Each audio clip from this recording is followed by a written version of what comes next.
Welcome back to Geetha BG YouTube channel. ಇವತ್ತು ನಾನು ನಿಮಗೆ ತೋರಿಸ್ಕೊಡ್ತಿರೋಂಥ ಅಡುಗೆ ಬಂದು ಗೋರಿಕಾಯಿ ಪಲ್ಯ. ತುಂಬ ಬೇಗ ಸುಲಭವಾಗಿ ಕಮ್ಮಿ ಇಂಗ್ರೀಡಿಯೆಂಟ್ಸ್ನಲ್ಲಿ ಮಾಡೋಂಥದ್ದು. ಸೊ ಮೊದಲಿಗೆ ಸ್ಟವ್ ಆನ್ ಮಾಡಿಕೊಂಡು ಇಲ್ಲಿ 4 ಒಣಗಿದ ಮೆಣಸಿನ್ಕಾಯಿ ಮತ್ತು ಕರ್ಬೇವಿನ ಸೊಪ್ಪು ಸ್ವಲ್ಪ, ಒಂದು ಗಡ್ಡೆಯಷ್ಟು ಬೆಳ್ಳುಳ್ಳಿ ತೊಗೊಂಡಿದ್ದೀನಿ. ಹಾಗೆ ಇಲ್ಲಿ ಹೆಚ್ಚಿಟ್ಕೊಂಡಿರೋಂಥ ಗೋರಿಕಾಯಿ.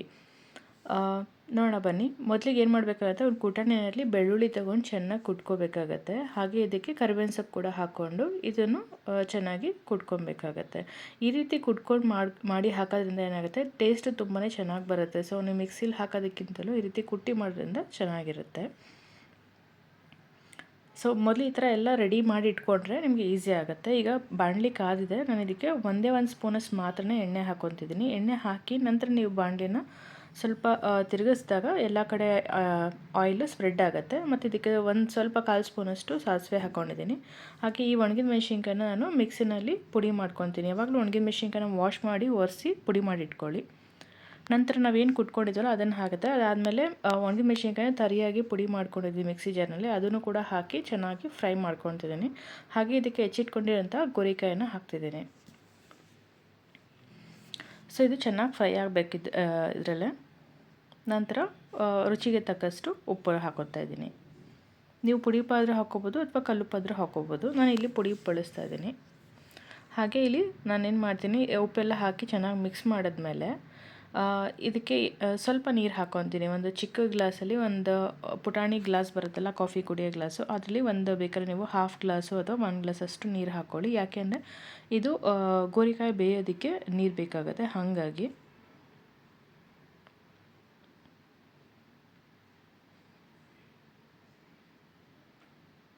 ಸೊ ಇಲ್ಲಿ ನಾನು ಎಣ್ಣೆ ತುಂಬಾ ಕಮ್ಮಿ ಬಳಸಿದ್ದೀನಿ. ಹಾಗಾಗಿ ಆರೋಗ್ಯಕ್ಕೆ ತುಂಬ ಒಳ್ಳೆಯದು. ಮತ್ತು ಗೋರಿಕಾಯಿ BP ಅಂದರೆ ಶುಗರ್ ಇರುತ್ತಲ್ಲ ಅವ್ರಿಗಿರ್ಬೋದು, BP ಇರೋರಿಗಿರ್ಬೋದು, ಯಾರಿಗೆ ಇರ್ಬೋದು. ಮತ್ತು ಇದರಲ್ಲಿ ನಾರಿನಾಂಶ ಹೆಚ್ಚಿರೋದ್ರಿಂದ ತುಂಬಾ ಒಳ್ಳೆಯದಿದು.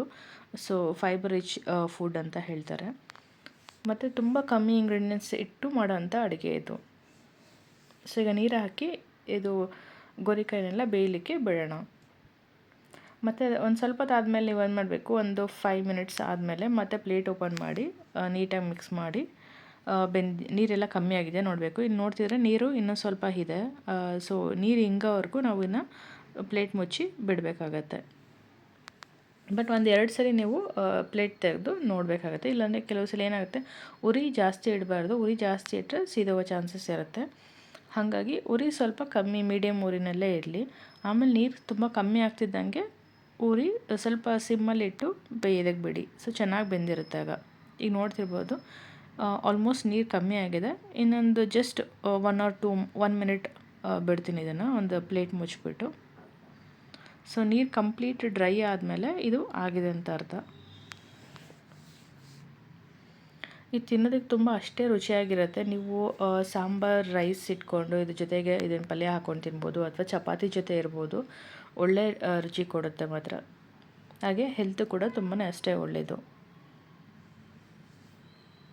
ಇದಕ್ಕೆ ಆನಿಯನ್ ಆಗಲಿ, ಟೊಮೆಟೊ ಆಗಲಿ, ಅಥವಾ ಚಿಲ್ಲಿ ಪೌಡರು, ಧನಿಯಾ ಪೌಡರು, ಯಾವುದೇ ಮಸಾಲಗಳು ಏನೂ ಹಾಕಿಲ್ಲ. ನೋಡ್ಬೋದು ತುಂಬ ಕಮ್ಮಿ ಇಂಗ್ರೀಡಿಯೆಂಟ್ಸಲ್ಲಿ ಅದು ತುಂಬ ಕ್ವಿಕ್ಕಾಗಿ ಮಾಡೋಂಥ ರೆಸಿಪಿ ಇದು. ಸೊ ಯಾರಿಗೆಲ್ಲ ಈ ರೆಸಿಪಿ ಇಷ್ಟ ಆಗಿದೆ ಅವರೆಲ್ಲ ಲೈಕ್ ಮಾಡಿ, ಶೇರ್ ಮಾಡಿ ಮತ್ತು ಕಮೆಂಟ್ ಮಾಡಿ. ಆ್ಯಂಡ್ ನೆಕ್ಸ್ಟ್ ನಿಮಗೆ ಯಾವ ಡಿಶ್ ಬೇಕು ಅಂತ ಹೇಳಿ ನಾನು ಪ್ರಿಪೇರ್ ಮಾಡ್ತೀನಿ. Thank you all.